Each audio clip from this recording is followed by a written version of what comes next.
Hey, what's up everyone, this is Gamers Reason. Now in this video I'm talking to you guys about how they're going to be doing the always online thing. Now the rumors have been going around for a very long time, and a lot of people are just upset about the main idea and concept of it, because why should we need an internet connection just for a system to function? I mean, just really.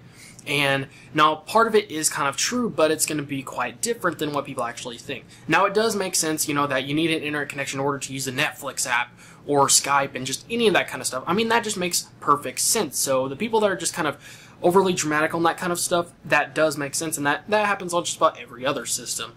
But there is going to be some sort of limited use. And what I mean by that is that if you don't have an internet connection once every 24 hours, it will keep you from being able to use the system. And what they're looking to do is possibly extend it to 72 hours. Now, when your internet goes out, that's why they extended it, so then when your internet goes out, you should be able to regain an internet connection soon enough to be able to, well, be connected online, so then they know that you're still there. Now, I do think there is some options that might be able to help fix this problem, which it may be a problem for some people. Now, understand when your internet goes out, usually it goes out for a day or two, at the max usually 3. Now, if it goes for a week, that's usually a much more serious problem, possibly about your electricity, which you wouldn't be able to play your system anyways. But there's still the issue of, like, let's just say you're moving. If you're moving from one state to another or just one house to another, it usually takes quite a long time just for them to be able to, change your internet or install it at your new location. And there might be some sort of complication that's not available in your area, or they have to install something that's outside the house or do some rewiring and just all kinds of stuff. So just generally, it usually does take more than 3 days. It usually can, unless you got some good service and you could just call them in, they'll just come right away very quickly, which is really, really nice to have actually. But as far as that goes, that's where the problem is. Or if you're like grounded or your internet gets turned off or something, because you fell just a little bit short on the internet bill, or if you decide not to pay it that month, or maybe you're about to switch to another internet provider or anything like that, that does have some sort of a problem. But I think there are ways to get around this. Now, even these solutions, I guess you could say, have some sort of their own kind of twist to them that's kind of bad. And what I mean by that is that for the longest amount of time, most smartphones, you can turn it into kind of a Wi-Fi spot, or kind of, a wireless access point like a router, so you can actually, connect other devices through your internet. Now, most people, or a lot of people nowadays, seem to have limited data, which does kind of suck. But as far as internet connection goes, it shouldn't take that much data for your Xbox to connect online just to verify, oh, he's been online within this certain amount of time.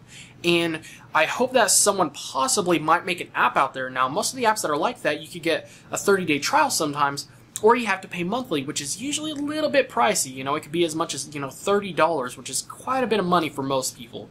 But if you had unlimited data, it's not that much of an issue. But I really would find it interesting if there was some sort of, app that was like that, but it was more limited. Or you can only use it once, every few days or something like that. Or, if you have a 1-month trial, or you could use it for a certain number of hours or something like that, you could just use it for a very short amount of time, or maybe just keep on somehow reusing the trial, so then you can potentially use that to connect your internet, your Xbox, through your phone's internet. So that way, if you don't have internet at home or anything, then no problem. You got your smartphone. And smartphones usually do have good internet coverage in just about any area. I know that sounds kind of weird, but let's just say when I was around the country area where there was a lot of trees and they were huge, and there's just a whole lot of them covering the entire area, I actually had a really good internet connection there. I mean, it was just very snappy. I was able to just get videos showing up right away. No buffering issues or anything. So generally, no matter how bad your area is, you should have at least some sort of internet connection. Even if it's slow, as long as it can connect to the internet, that's all that matters for the Xbox One. Which, the reason that they're doing this is, again, another one of those things that has to do with, copyright or piracy and that kind of stuff. But it's mainly having to do with people modding or hacking the system. Because usually when people do that kind of stuff, they have to spend quite a good number of time to be able to actually get used to it. And it's not like everybody's going to have enough money to just keep on buying a new Xbox One, start modding it or hacking it. And then when they get connected online, or they're required to, in order to be able to use the system, when they do that, Microsoft's going to notice a difference, and then they instantly ban your system right away. And you have to buy another system. And it would cost thousands and thousands of dollars just to keep on experimenting. And plus, you would have to redo everything every single time. But just to be able to get used to the system and knowing how to, understand it and everything would still take a lot of time and a lot of money. And it usually, like I said, does take a lot of time, and that's why they're doing that. So then they will get rid of those kind of issues, as well as you know, as I said in my last video, the whole used or the burnt illegal copies of games. So it looks like they're really just looking at the overrun of the system and really just trying to get rid of these problems that have been around forever, which, you know, for most people out there still think that this is unreasonable and just, you know, companies being a little bit greedy and just very unreasonable and just, you know, I know this sounds kind of crazy considering that guy a while back made Twitter about, tweeted something and, you know, at the end of his statement he said, deal with it. But in this situation, these companies need to learn just deal with it. Piracy's been around forever. CDs are still being sold used. DVDs are still being sold used. They are sold for the fraction of the price of a video game. But do they try to make it to where people can't sell them used anymore? No, they don't. So video games shouldn't be doing that. You know, they should still be sold used with no issues, no limitations, no restrictions, not having to pay fees or anything like that. No excuse or reason in the world. And as far as, you know, being connected online, that's a little bit understandable, but internet is still a problem.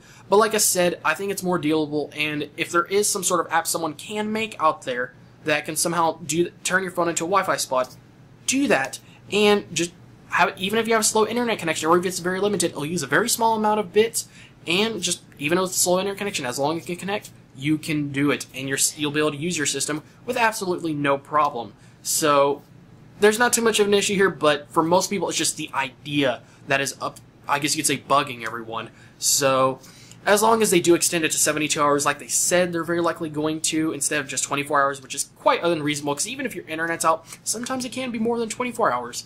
But if it's any more than 3 days, it's more of a serious problem, usually. So anyways, guys, hope you guys enjoyed the video. If you have any suggestions or any thoughts that you think, or anything that you think they should do to possibly solve the problem, or anything like that, make sure to post it in the comments below. So thanks again for watching, guys. This is Gamers Reason. I'll see you guys in the next video.